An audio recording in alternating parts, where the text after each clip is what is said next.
Goeiemôre julle is welkom sitplekke in te neem. Thanks band, dankie. Ja, is lekker om saam te wees vanoggend en om so 'n bietjie agtergrond te ken van die band. Dalk so 'n bietjie 'n tegniese probleempie, maar ons is hier om die naam van die Here te aanbid ten spyte van wat met ons gebeur, of dit nou 'n tegniese probleem is of waar ook al jy jouself vind. Ons skop vanoggend af met 'n nuwe preekreeks.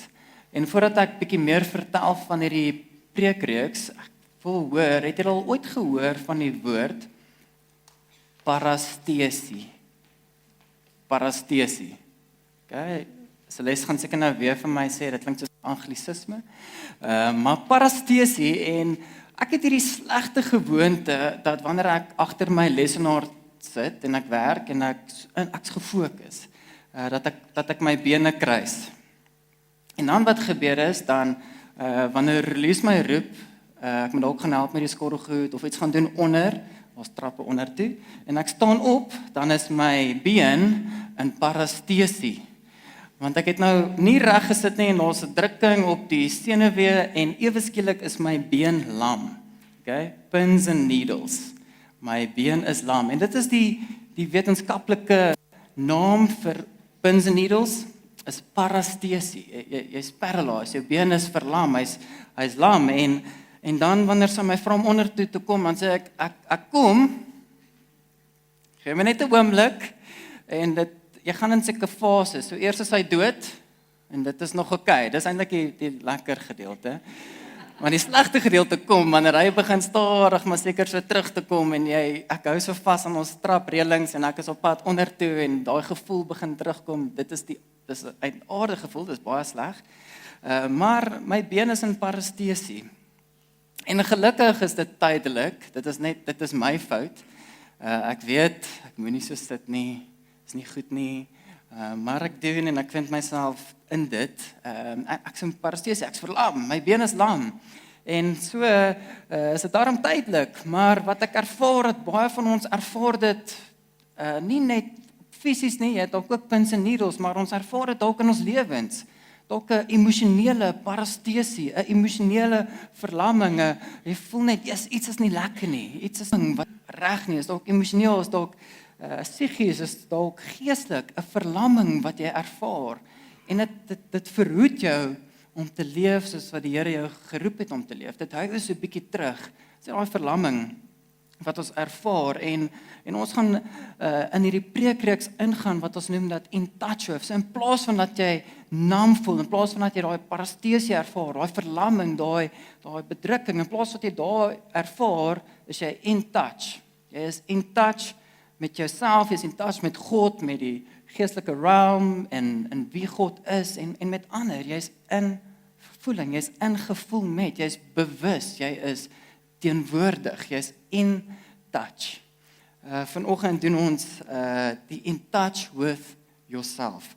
En ons sleutelteks vanoggend gaan uit Markus 14 vers 32 tot 42 wees. So julle is welkom julle Bybels daar oop te maak. So wat ons Here vertrou om regtig met ons te kom praat oor hoe bly ons in touch. Hoe maak ons seker ons is nie verlam en in parastesie nie? Ek gee almal genoeg tyd om by Markus uit te kom. Dis in die Nuwe Testament. Markus 14 vers 32 tot 42. Terwyl hulle nog sien toe gaan, wil ek julle 'n bietjie konteks gee tot waar ons onsself vind in hierdie skrif. En dink aan jouself, dink as 'n disipel. Jy's Petrus. En as Petrus het Jesus ons nou al, hy bring ons nou terug na hierdie tuin van Getsemane. Ons het vroeër hierdie week, as ons weer in Jerusalem en ons stap nou al 3 jaar hierdie pad saam met Jesus. Maar die dinge het bietjie meer intens geraak hierdie laaste week. Dit was 'n rowwe week. As groep het ons nou geroep om Jerusalem in te tree, en dit was 'n rollercoaster, emosionele rollercoaster. Hy het selfs op 'n donkie ingery, mense het die blare neergegooi, en die fariseërs, hulle is uit vir ons. Ek weet nie wat om te maak met hulle nie.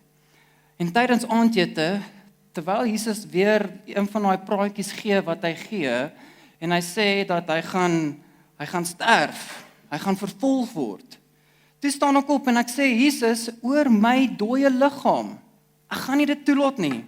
En toe noem hy my Satan. Imagine dit. Eers is ek Simon, toe Petrus, en nou is ek Satan. Hy het toe vertel dat almal gaan hom verlaat, almal gaan hom verraai. En weer eens staan, ek sit my naam op die bord en ek sê, Here, dit gaan nie gebeur nie. Toe vertel Jesus hierdie storie van, dit gaan 3 keer gebeur totdat die haan kraai. Waarvan praat hy? Ek het gesê, come hell or high water, dit gaan nie gebeur nie. Ek gaan nie hierdie toelaat nie. En hy praat van 'n haan wat kraai. Op dit, toe sê hy, Judas is die een wat hom gaan verraai. En Judas storm uit, en ons is nou 1 minder, en dit is 'n rowwe week. Alles in hierdie 1 week het gebeur met ons. Ek is moeg. Ek is emosioneel uitgeput. Maar hier is ons weer op pad na die tuin van Getsemane. En dan lees ons verder in Markus 14 vers 32. Toe kom hulle by die plek van die naam Getsemane, en Jesus sê vir sy disippels, bly hier, sit totdat ek klaar gebid het. Hy neem toe vir Petrus, Jakobus en Johannes saam met hom. Hy het erg ontsteld en beangs begin word, en sê toe vir hulle, my siel is diep bedroef, tot die dood toe. Bly hier en waak. Hy het 'n entjie verder gegaan, op die grond neergeval en gebid, dat as dit moontlik is, die uur by hom moet verbygaan. Hy het gesmeek, Abba, Vader, alle dinge is vir u moontlik, neem hierdie beker van my af weg. Nogtans nie wat ek wil nie, maar wat u wil. Hy kom en vind hulle toe aan die slaap en sê vir Petrus, Simon, slaap jy? Was jy nie in staat om 1 uur lank te waak nie? Waak en bid, sodat jy nie in versoeking kom nie. Die gees is wel gewillig, maar die vlees is swak. Toe het hy weer gaan bid en dieselfde woorde gesê. Toe het hy teruggekom, vind hulle weer aan die slaap, want hulle oë het swaar geword. Hulle het nie geweet wat om hom te antwoord nie. Hy kom toe 'n 3de keer en sê vir hulle, slaap en rus julle nog steeds. Genoeg, die uur het gekom. Kyk, die seun van die mens word in die hande van die sondaars oorgelewer. Staan op, laat ons gaan. Kyk, die een wat my verraai, is naby. Kom ons bid. Here, wat 'n oomblik het Markus hier vasgevang, Here. Raai tyd wat u deur verdrukking gaan, Here, deur hierdie intense emosies, Here. En dan sien die disippels slaap, Here. Here, ek kom bid dat die skrif vandag, die woord, die preek, Here, mag dit in lyn wees met u wil, Here, mag dit kom bedien in ons harte, kom breek dit oop. Dankie dat ons weet dat u woord help ons om te weet hoe ons moet leef, wat ons moet doen, hoe om u te eer. Kom wys ons vanoggend, Here, hoe kan ons hierdie prakties maak in ons lewens vanoggend in Jesus naam. Amen. Amen. Hierdie is 'n reël oomblik. Dit is Jesus op 'n baie swaar, moeilike tyd en dalk vind jy 'n bietjie aanklank met Petrus. In 'n moeilike week, rowwe week, moeilike seisoen, goed wat jy face, dinge wat aangaan. En hierdie tuin van Getsemane is 'n drukkoker. Hierdie is my drukkoker. En die rede hoekom ek sê dis 'n drukkoker, want die betekenis van Getsemane is die olyfpers. Dis 'n plek waar olywe gepers word sodat jy olyfolie kan kry. Maar mense sien hierdie metafoor tussen hulle is in hierdie tuin, 'n plek waar olywe gepers word, maar dit is ook 'n tyd van verdrukking vir Jesus. En dit is hierdie opbou na hierdie klimaks tot waar Jesus verraai word en die hele proses van sy vervolging gebeur hierso. Maar die tuin van Eden, of die tuin van, nie die Eden nie, dit is nie die regte tuin nie. Hopelik is dit nie die tuin van Eden nie. Die tuin van Getsemane is die drukkoker. En die drukkoker is enigiets in jou lewe wat druk toevoeg tot jou lewe. Familie, finansies, cricket, sport, verhoudinge, konflik, werk, pensioen, aftrede, gesondheid, enigiets wat tot jou lewe druk toevoer, is die drukkoker. Wat is jou tuin van Getsemane? Wat is jou oomblik van druk? En hierdie drukpunt is intens. Jesus ervaar intense emosies. En ons sien hierdie twee verskillende benaderings tot hierdie kookpunt, tot hierdie kookdrukker. En ons sien dat drukkoker. En ons sien dat die disippels en Jesus hierdie oomblik op twee verskillende maniere benader. Ons sien hoe Jesus het benader en ons sien hoe die disippels benader. En ons drie vergelykings wat ek wil trek deur Jesus en disippels. So eerstens sien ons dat in hierdie drukkoker bring Jesus sy vriende nader, maar sy disippels slaap. Vers 33, hy neem toe vir Petrus, Jakobus, Johannes saam met hom. Hy het erg ontsteld en beangs begin word. So Petrus, Jakobus, Johannes was van Jesus se naaste disippels, sy vriende. Hy het hulle nader gebring, hy het hulle ingebring in hierdie tuin van Getsemane, bring hulle in. En hy bring sy naastes en Jesus stel vir ons 'n baie mooi model voor vir wat om te doen in die drukkoker. En dit is so maklik vir ons en maklik vir my is dat wanneer die druk opgaan, dan neem die tyd wat ek spandeer met familie af. Wanneer die druk opgaan, tyd wat ek spandeer met my vriende neem af. Maar Jesus doen die teenoorgestelde. Hy bring sy drie naastes bring hy nader. Hy bring hulle in, hy maak hulle deel en dit is maklik om te isoleer want dit is eintlik die makliker ding. Dit is baie min moeite om nie iemand te nooi nie. Dit kos nie geld nie, vat nie tyd nie, hoef nie uit my bed uit te klim nie. Ek kan net myself isoleer en veilig wees. Maar ons sien dat Jesus gee die ander model. Hy bring sy drie naastes nader. En wat doen die disippels?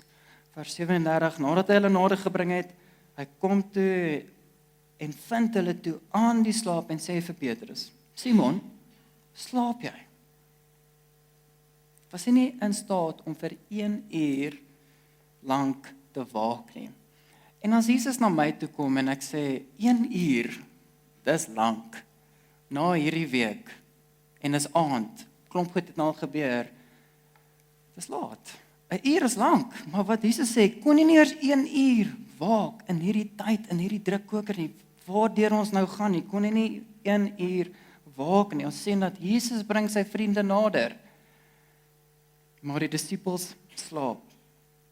Tweede kontras wat ons sien oor hoe Jesus die drukkoker hanteer, toe die disippels sien, Jesus bid. Hy het 'n gesprek met die Vader, maar wat doen die disippels? Hulle slaap. Vers 36, hy het gesmeek, Abba, Vader, alle dinge is vir U moontlik. Neem hierdie beker van my af weg. Nogtans nie wat ek wil nie, maar wat U wil. En dit is so 'n rou gebed wat ons hierso vasvang, wat ons kry van Jesus wat hierdie bid. Ons sien hy sê, Abba, Vader. En Abba is hierdie mooi, intieme woord, is soos om te sê, Papa. Dis hierdie intimiteit wat Jesus het met die Vader, en hy noem dit, hy sê, Abba, Vader. Alle dinge is vir die moontlik, dadelik is hy gefokus, hierdie is sy gebed, dit is sy vraag na die Here, hy fokus op God, oor wie hy is, alles is moontlik, U is almagtig, U is in staat van alles, enigiets, dit is in U hande, U is almagtig, Abba, Vader. En Jesus bid, hy tree in, hy is gefokus op die Vader, hy is gefokus op hom, oor wie God is.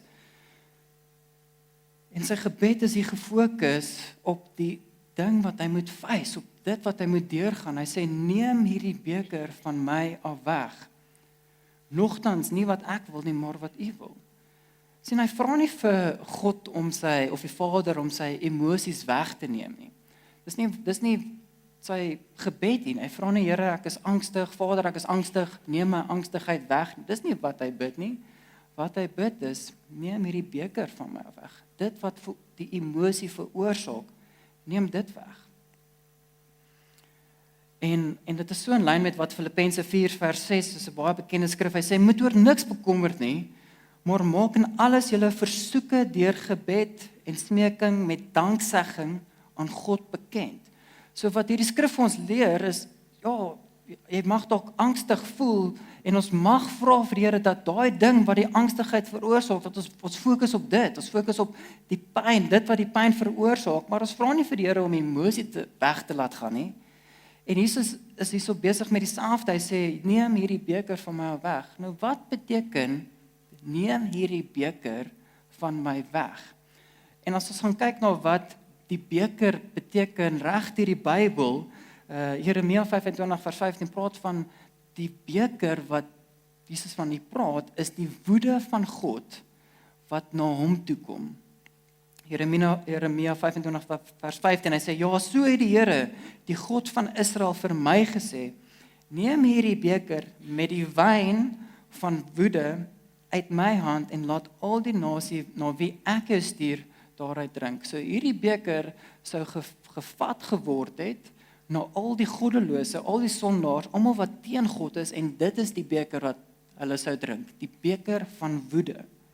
Die beker van, nou het julle my nie gehoorsaam nie, en nou gaan julle hierdie beker drink. Maar wat Jesus hierso sê is, neem hierdie beker van my weg. So alreeds is hierso Jesus bewus dat hy gaan hierdie beker moet drink. Namens almal. Namens die wêreld gaan Jesus hierdie beker van God se woede moet drink. En die druk bou op. Die druk bou op. Sien, die beker was eintlik bedoel vir die wêreld, vir ons, vir my en jou. Hierdie beker van God se woede was vir ons bedoel. Maar ons sien deur Jesus se gebed dat hy sê, nogtans nie wat ek wil nie, wat Jesus wil nie, maar wat U wil. Dat selfs in hierdie moeilikste oomblik, selfs in hierdie druk oomblik, is Jesus nog steeds gefokus op God se wil, ten spyte van sy emosies. Ons sien Jesus bid, maar sy disippels slaap. Vers 40 sien ons hy het teruggekom en hy vind weer hulle aan die slaap, want hulle oë het swaar geword. En hulle het nie geweet wat om te antwoord nie, en ek dink ek sou dieselfde gewees het. As Jesus oor en oor na my toe gekom het, en ek raak elke keer aan die slaap, hy sê selfs hier, jou oë het swaar geword, en Jesus wat my wakker maak, ek sou nie geweet het wat om te sê nie. Ek sal bietjie skaam voel, bietjie sleg voel, daar's daai shame, daai guilt, ek weet ek moes wakker bly, maar ek slaap. Jesus bid, maar sy disippels slaap, en derdens sien ons die kontras tussen wat doen Jesus. Jesus beskryf sy emosies na sy disippels, hy deel dit met hulle, hy maak homself bekend aan hulle, hy noem sy emosies op die naam, hy sê, my siel is diep bedroef tot die dood toe. Ek weet nie of jy so praat nie, as jy dalk deur 'n moeilike week gaan, of jy al ooit nodig gehad het om te sê, my siel is diep bedroef. En dalk moet ek dit in my huwelik probeer. Kyk, wat gaan Release sê nadat? Sy gaan sê, okay, sit, laat ek vir jou iets kry om te drink, koffie, tee, ekstra suiker, is jy okay? Maar Jesus is real, hy sê, my siel is diep bedroef tot die dood toe. En ons sien dat Jesus gaan regtig deur 'n swaar, bedrukte tyd. En hy op hierdie oomblik bewys hy is ten volle mens. Hy ervaar wat ons ervaar. Hy ervaar die swaar kry. Hy ervaar reëlregte emosies. Hy gaan deur hierdie as 'n volle mens, gaan hy deur hierdie tyd. En ons leer dan dat emosies is nie sonde nie. Dit is 'n geskenk. Dit is van God af. Dit is iets wat hy vir ons gee. Dit is nie sleg nie, dit is goed. Emosies is goed, maar emosies is nie ons identiteit nie. En wat emosies is, en dit help my altyd om so daaraan te dink, dat emosies is 'n paneelbord. Die Engels is 'n dashboard. So as jy in 'n kar ry, jou paneelbord is daar voor, en ek het een keer 'n BMW, 'n pel van my se BMW geleen. En ons ry plaas toe, en daar gaan hierdie liggie af, en ek kort 'n hele Ek word AI om die liggie te verstaan. En hy sê toe nee, dit is die linkerste agterste wiel wat lyk of hy bietjie pap raak. So dis 'n baie komplekse dashboard. En hierdie liggie is goed. Die liggie sê vir my, "Hey, jy moet kyk, daar's ietsie fout met daai linker agterste band." En dit is wat emosies is. Dit is hierdie liggies, dis hierdie indikators vir daai, "Hey, neem kennis, gaan ondersoek, waar kom hierdie vandaan?" En dit is nou die BMW. Ek onthou toe ek jonger was, moes my ouma ons baie keer by die skool gaan haal het en sy het hierdie Volkswagen City Golf gery. En ek onthou tot vandag toe die reuk van hierdie Golf. Is net so, ek voel net so tuis, is so 'n lekker reuk. En ek onthou daai paneelbord was net soos twee liggies. Die een is die flikker, maar dit is nie, daar's nie 'n links en regs nie. Hy gaan net so en jy moet net weet jy het nou die regte een gedruk. Hy sê nie vir jou nie, daar's 'n flikker. Okay? Die ander liggie is net 'n oranje liggie wat net sê iets is fout. Okay? Jy moet nou gaan ondersoek stel en kort 'n mechanic of iets. So dis 'n baie eenvoudige paneelbord. So die wat my ken, ek is soos die City Golf. Ek het net twee vir lang tyd in my lewe gehad en dit was moeg en honger. Dit was die twee, so dit is City Golf, moeg en honger. En as jy my vrou ken, sy is die BMW. Dat sy ken haar emosies, sy het 'n verskeidenheid en toe ons begin uitgaan het, dan sy net vir my gaan dit, sê ek goed self. En langs storie kort, ek moes 'n bietjie groei deur hierdie en sy het vir my so papier, so A4 gegee en dan is daar opskrifte hartseer, kwaad, gestres en dan dis nie net 4 nie. Onder elke kategorie is daar 'n lys van emosies. En sy het almal, sy het hulle. Ek het 'n papier nodig gehad te sê vandag voel ek so. Nee, ek het daarom 'n bietjie mooier probeer om vir haar te sê, "Hey, ek voel gestres. Ek voel angstig. Ek voel moeg." En partykeer was moeg en honger dieselfde emosie. Ek dink dit is nog steeds so. Of moeg en party mense is hangry. Jy weet as jy honger en jy voel dan kwaad, maar ek is had. Ek is honger. Maar ek emosies is goed vir ons. Dis iets wat die Here vir ons gegee het. En Jesus beskryf sy emosies en hy deel met hulle waar hulle is en hy sê vir hulle, "Hey, hierdie is wat ek deurgaan." En ons sien dat hierdie emosies het nie bepaal wat Jesus doen of nie doen nie. Want dink net daaraan, as Jesus na sy emosies geluister het, dis hierdie drukking, is hierdie emosies wat hy ervaar. Dink net as hy daarna geluister het. En dit het bepaal wat hy gaan doen en nie doen nie. En dat emosies is nie goeie instruksiegewers, is nie 'n goeie kompas nie, maar wat ons wel het is dat ons sien dat Christus ten spyte van sy emosies, hy deurgedruk het. Hy het aangehou. Ten spyte van hierdie emosies was hy gefokus op dit wat die Vader sê. Hy sê, "Here, nie my wil nie, maar U wil. As dit so is, sal ek deurgaan. Ek sal hierdie beker drink, ek sal aanhou." Sien Jesus, hy beskryf sy emosies, hy deel daarmee. Hy deel dit met sy naaste vriende. Maar wat doen die disippels? Die disippels, hulle slaap. Hy kom toe 'n derde keer en sê vir hulle, "Slaap en rus julle nog steeds." Hy sê, "Genoeg, die uur het gekom." So weer eens, 3 keer het hy oor en oor terug na hulle toe gekom en elke keer het hulle geslaap. En ek wens ek kon vir julle sê dat as 'n mens nou hierdie kontras sien tussen hoe Jesus hierdie oomblik hanteer en hoe die disippels die oomblik hanteer, dat ek meeste kere soos Jesus hanteer. Ek wens dit sou great gewees het. Maar ek vind myself dat ek baie meer soos die disippels is. Aan die slaap. Nam. Nie bewus wat aangaan nie. Wat gaan aan? En elke keer as Release my vra, "Hoe gaan dit?" dan sê ek, "Goed." Maar sy kan sien, "Hey, dit gaan nie goed nie." En my goed het toe verander na moeg. "Hey, hoe gaan dit?" Moeg. "Hoe gaan dit?" Moeg. "Hoe gaan dit?" Moeg. En wat toe veroorsaak? Wat gebeur wanneer ons in hierdie drukkoker is, dat as ons nie oppas nie, dan begin hierdie drukkoker ons definieer. So in plaas van dat dit iets is waardeur ons gaan, begin dit iets word van wie ons is. In plaas van om te sê, ek voel hartseer, te sê ek is hartseer.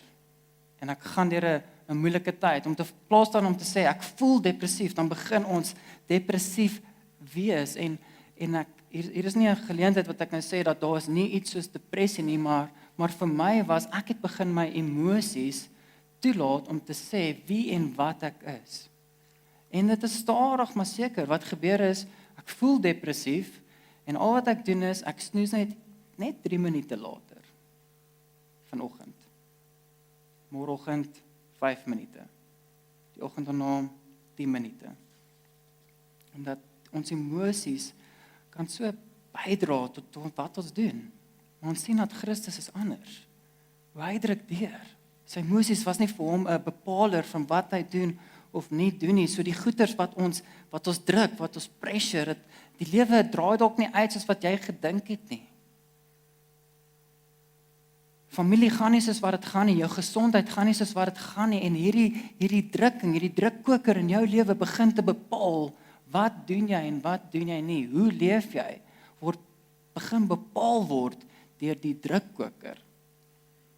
En dis nie God se hart vir ons nie, en ons sien die impak, dit het begin 'n impak hê op my huwelik, oor wat ek doen, op my roeping, en jy begin net apaties voel, jy voel net nam, en dalk is daar goed in jou lewe wat nie uitgedraai het soos wat jy gehoop het nie, en jy fees goed, reël goed, en die emosies kom, en die probleem met, wanneer ons luister na ons emosies, is dat jy het nie eintlik beheer oor hoe jy voel nie. Ek weet nie of jy al ongelukkig gevoel het en gesê het, kyk, kom ek voel net gelukkig nie, dit werk nie. Ek het dit probeer. Maar wat ons beheer oor het, is dit waaraan ons dink, en dit wat ons doen.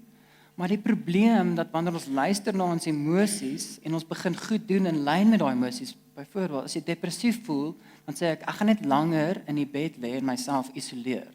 Dan is my aksies besig om my emosies te herhaal, en dit bou net op, en dit raak net erger. So nou voel ek erger, dat ek nou 5 minute later geslaap het, en ek's nou meer bedruk, en ek voel amper al meer depressief, en dan sê ek gaan net nou nog langer snoes, en dan sien hoe daai so 'n bietjie 'n slegte uitdraai het. Maar ons emosies is nie die indikator wat ons moet doen nie. Sien, jou emosies is 'n reaksie op jou gedagtes en gedrag. En ons voel dalk depressief, en is dalk bewolk, en dit is koud, en die elektrisiteitskoste is bietjie hoër, en jy hou net aan snoes. En die vraag wat ek myself toe moes begin vra, en wat my toe gehelp het, is, in hierdie oomblik, dalk is ek in my bed, of ek is agter my lesenaar, wat sal 'n nie-depressiewe persoon doen nie?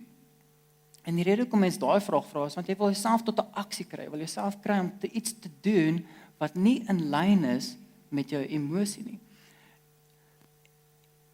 En die kompas daarvoor regtig is God se woord. Dis God wat ons rig en sê wat ons moet doen en nie doen nie. Dis nie ons emosies wat vir ons sê wat ons moet doen en nie moet doen nie. En ek wens ek kan vir jou sê dat as jy aanhou die regte aksie doen en aanhou die regte denkpatrone het en jy mediteer op God se woord, dat jou emosies gaan verbeter nie. Ek is nie oortuig dat Jesus se emosies heeltemal verander het tot hy aan die kruis gesterf het nie.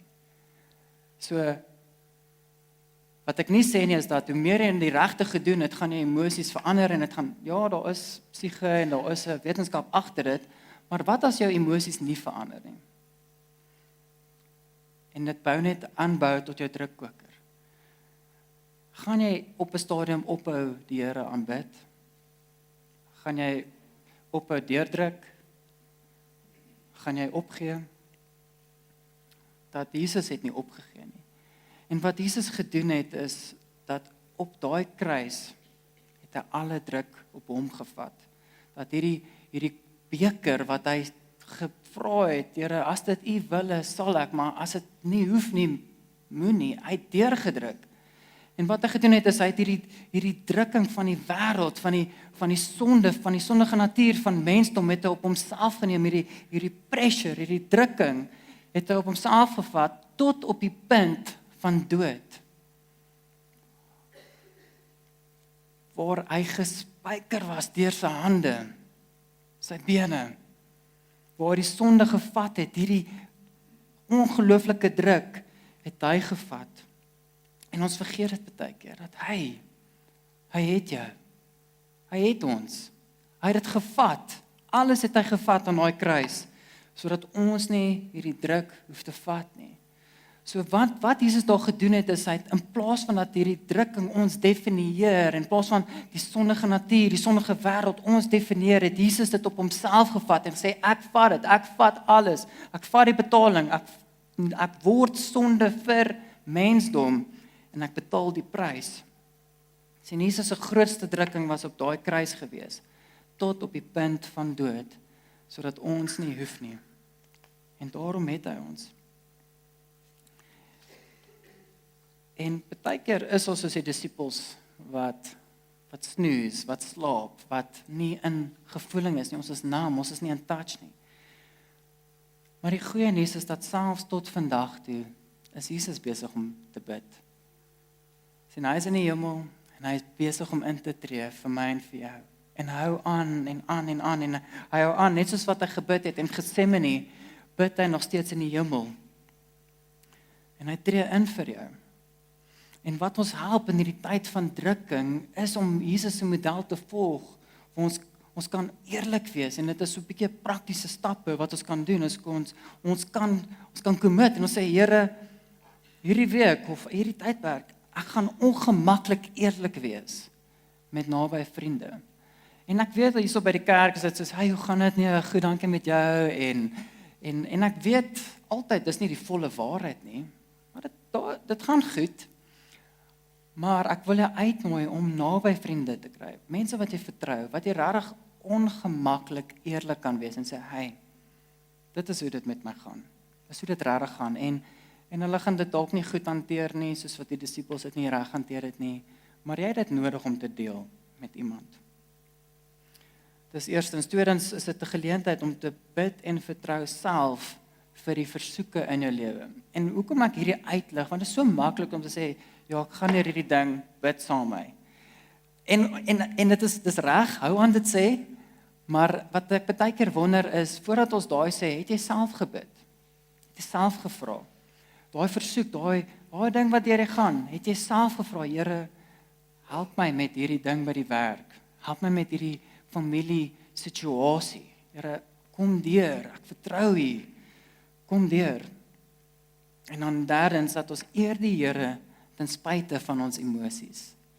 Dat ons emosies, yes, dit is 'n paneelbord, dit wys ons wat ons kan doen en wat ons bietjie aan moet aandag gee, maar ons eer die Here. So die dashboard, hy gaan wys, die emosies gaan opkom, maar dit is nie 'n bepaler vir wat ons doen en nie doen nie.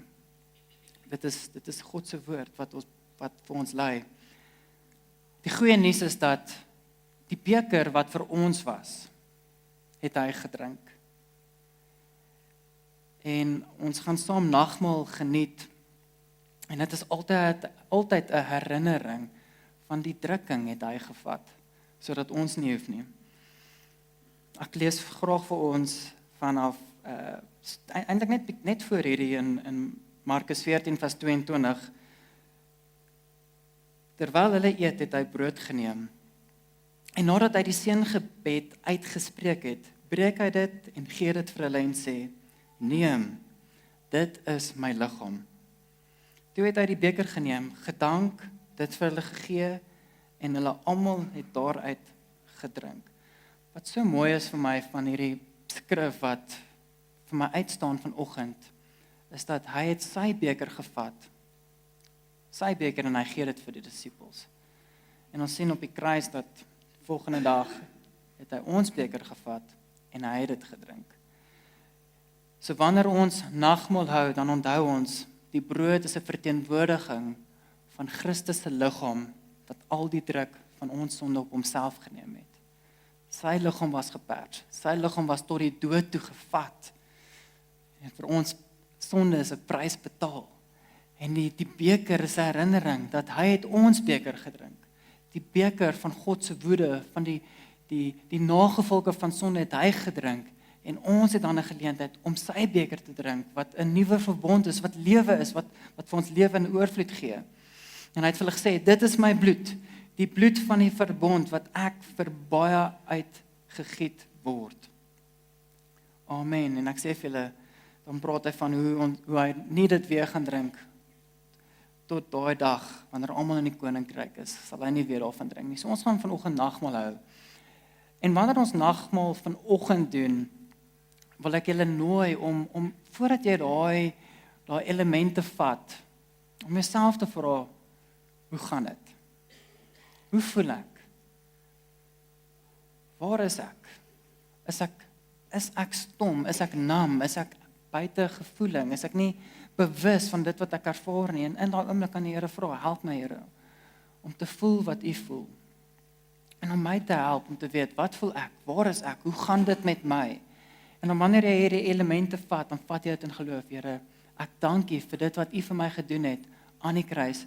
U het U liggaam gepers vir my en U het die bloed uitgestrooi vir my. En vandag vier ons dat ons is nog steeds in hierdie nuwe verbond van Christus. En as dit nie was vir dit nie, dan was ons gedefinieer deur die drukkoker. Maar Jesus het die druk gevat in ons plek. Amen.